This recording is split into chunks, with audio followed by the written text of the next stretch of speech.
જે રીતે મીડિયાના મિત્રોએ જોયું એમ આજે 20,000થી વધુ લોકો આ સભામાં ઉપસ્થિત હતા। તમામ સંસ્થાઓ 40થી વધારે સંસ્થાઓ અહીંયા ઉપસ્થિત હતી। તમામ પાર્ટી એટલે કે આપ, ભાજપ અને કોંગ્રેસના લીડરો પણ આ સ્ટેજ ઉપર હતા અને બધાએ પોતાનું વક્તવ્ય આપ્યું। એનો મતલબ એમ છે કે પાટીદાર સમાજની આ વિષય ઉપર એકમત છે, એકતા છે અને આગામી દિવસોમાં મોરબીથી જે મુહિમ શરૂ થઈ છે કે આ ડિસ્કો દાંડિયા ક્લાસીસ છે એ સામાજિક દૂષણ છે અને બેન દીકરીઓને સૌથી વધારે ક્યાંય જો નુકસાન થતું હોય, એમને ફોસલાવી અને એમને ખોટા માર્ગે લઈ જવાતી હોય, એમની સાથે ખોટું થતું હોય તો મોટાભાગે આવા ક્લાસીસોના નામે ખોટા કામો થાય છે, એનો વિરોધ છે, એ બંધ કરાવશું અને આ મુહિમ આવતા દિવસોમાં આખા ગુજરાતમાં વ્યાપ્ત થશે એવી અમારી લાગણી પણ છે। એ મુદ્દામાં એટલી જ વાત છે કે પછી આ આવારા તત્વો, લુખ્ખા કે રોમિયાઓ વારંવાર છેડતી કરે, વારંવાર બેન દીકરીઓને હેરાન કરે ને સુધરે નહીં તો દર વખતે પછી એફઆઈઆર ના કરવાની હોય, ક્યારેક પછી ફરિયાદી બનવાની જગ્યાએ આરોપી બનવાની તૈયારી અમારી છે અને અમે આરોપી બનવા તૈયાર છીએ। આ અમારો મેસેજ સમગ્ર સમાજો માટે છે કે આપણી બેન દીકરીઓ આવા વલ્ગર ડાન્સ શીખે, ફિલ્મી ગીતોમાં નાચે, એના કરતાં આપણે આપણી સામાજિક વ્યવસ્થાઓ ઊભી કરીએ। મોટાભાગના સમાજો પાસે પોતાની વ્યવસ્થાઓ નાની મોટી હોય છે, પોતાની સોસાયટીમાં, સાર્વજનિકમાં, પોતાની પ્રીમાઇસીસમાં, સોસાયટીના કોઈ એવી જગ્યા ઉપર, સાર્વજનિક સંસ્થાઓમાં કે જ્યાં આપણી દીકરીઓ રમતી હોય ત્યાં કોઈ આવારા તત્વો, લુખાઓ, રોમિયો, નશીલા પદાર્થ સેવન કરતા લોકો ત્યાં આવે નહીં અને બેન દીકરીની પૂરી સેફટી દે। એટલે આ મુહિમ માત્ર પાટીદાર સમાજ માટે જ નહીં, આગામી દિવસોમાં સમગ્ર સમાજ અપનાવશે એવી અમને પણ વિશ્વાસ છે। આજે અમે જે જાહેરાત કરી છે, પાટીદાર સમાજની દીકરીઓ મોરબી છાત્રાલયમાં ગરબા જેમને શીખવા હશે, ખરેખર જે પ્રાચીન ગરબા છે એ શીખવા માટે અમે તૈયારી કરી છે અને એ તૈયારીમાં બધા જ પાટીદાર સમાજની દીકરીઓ એમાં આવી શકે છે અને શીખી શકે છે।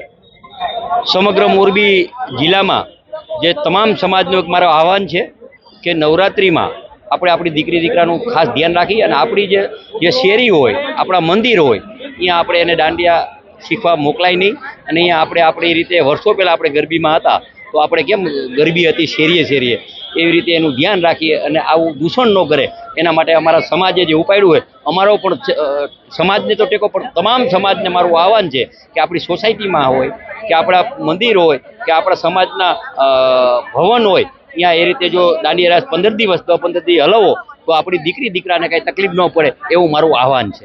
બંધ થઈ જવાના, બંધ કરવાના જ હોય ને, બંધ થઈ જાય। 3 મહિના કાંઈ દાંડિયા રાસ હોય? 3 મહિના જ ન હોય ને। આજ નવરાત્રી પહેલાં 10-12 દી હોય તો બધા સમાજની વાડીઓ એમાં કરે, સોસાયટીમાં કરે, પોતાના શેરીઓમાં કરે।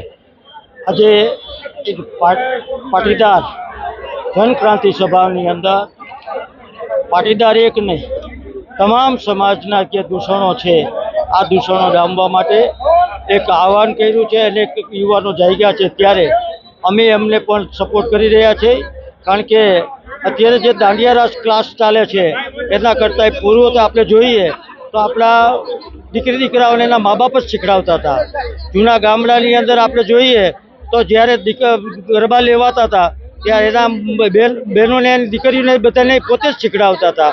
આવા દાંડિયા રાસ ક્લાસ કરીને કોઈ જરૂર નથી અને હવે પછીના જે દાંડિયા રાસના ક્લાસ કરતાં જે ગરબી લેવાય છે પોતાની શેરી અને સોસાયટીમાં અને ગામમાં લેવાય, આથી જે જાગૃતિ આવશે એવું અમને લાગી રહ્યું છે। મારું નામ છે વૈભવી લીખિયા। તો આજે વાત કરેલી છે બધા વડીલોએ, એ વાત ચોક્કસપણે બરાબર છે। જેમ કે આપણને જાણવા મળ્યું છે કે પડદા પાછળ આવું પણ કૃત્ય થતું હોય છે, તો એની જાણ આપણા ઘરે આપણા પેરેન્ટ્સ લોકોને હોતી નથી। તો આજે બધા પેરેન્ટ્સ પણ જાગૃત થશે અને ચોક્કસપણે બધા યુવાનોએ પણ જાગૃત થવું જોઈએ કે જે આવું કૃત્ય થાય છે, આપણે જેનો સહકાર નહીં આપીએ ગરબા ક્લાસનો અને જે આપણા પાટીદાર સમાજના ગરબા ક્લાસીસ ચાલુ છે તો તેનો આપણે લાભ લેશું તો પાટીદાર સમાજમાં પણ એક આગળ વધવાનું કાર્ય થશે અને જે આવા દૂષણો છે એનાથી બધાથી બચી શકશે આપણી બહેનો દીકરીઓ એમ। એટલે આમાં એવું છે કે એવું નથી કે પાટીદારની બહેનો દીકરીઓ જ આવી શકે અને એની જ સેફટી પૂરતી વાત છે। આમાં ગમે તે સમાજની બહેનો દીકરીઓ આવી શકે, જોડાઈ શકે, પણ જે સામાજિક દૂષણો છે બીજા તત્વો, એને અટકાવવા માટેની એક ચોક્કસ જાગૃતિની વાત છે। મારું નામ જસનાબેન ભીમાણી, પાટીદાર સમાજમાંથી જ આવેલી છું અને પાટીદાર સમાજની દીકરી છું।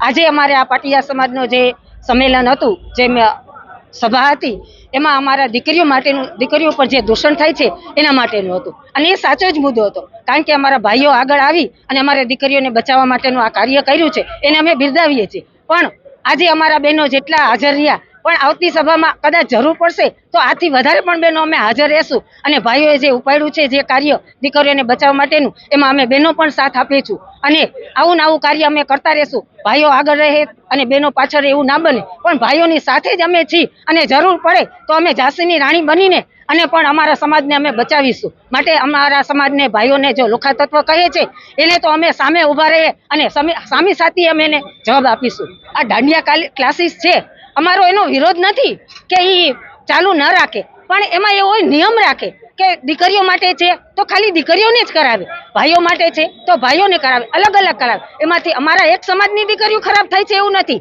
ઘણા બધા સમાજની દીકરીઓ એમાં આવતી હોય છે, એ બધાને પણ આ ભોગવવું પડે છે. અત્યારે આપણે જોઈએ છીએ સમાજમાં કેવા કિસ્સા બને છે, આબરૂ જાય છે દીકરીઓની, નીચું કોને જોવાનું થાય છે? બહેનોને જોવાનું થાય છે ને. તો આપણે બધા સમાજે વિચારવાનું છે કે આ દાંડિયા રાસ ચાલે છે તો આપણે એવી જગ્યાએ મોકલો કે ખાલી સ્ત્રીઓના જ ક્લાસ ચાલે છે અને સ્ત્રીઓ જ શીખડાવે છે, ભાઈઓના ચાલે છે ત્યાં ભાઈઓને મોકલો.